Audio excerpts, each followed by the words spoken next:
2 வயசான தாத்தாவும் பாட்டியும் டிக்கெட் புக் பண்றாங்க. அவங்களுக்கு சீட் எங்க போடுறது? பாட்டி தாத்தா வயசு 80-75. பாவம் வயசானவங்க.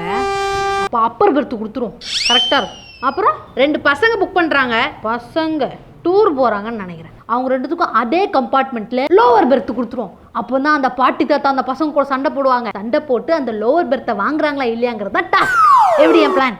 அடுத்து 2 கப்பிள்ஸ் வயசு 25-28. புதுசா கல்யாணம் ஆனவங்க வேற.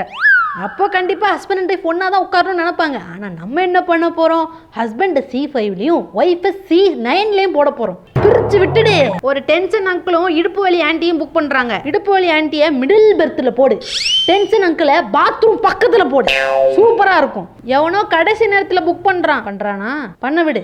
கடைசி புக்கிங் வரைக்கும் வர விடு. புக்கிங் வர நேரத்துல சர்வர் ஆஃப் பண்ணிடு. குடும்பமா கல்யாணத்துக்கு போறாங்க போல. 25 டிக்கெட் புக் பண்றாங்க. புக் பண்றாங்களா? எல்லா ட்ரெயின் டிக்கெட்டையும் வெயிட்டிங் லிஸ்ட்ல போடு. வெயிட்டிங் லிஸ்ட் 600ல போடு. 6 பாய்ஸ் டூர் போறாங்கன்னு நினைக்கிறேன். டிடிஆர் அந்த கம்பார்ட்மெண்ட்லயே செட்டில் ஆக சொல்லு. என்ஜாய் பண்ண கூடாது. புரிஞ்சுதா?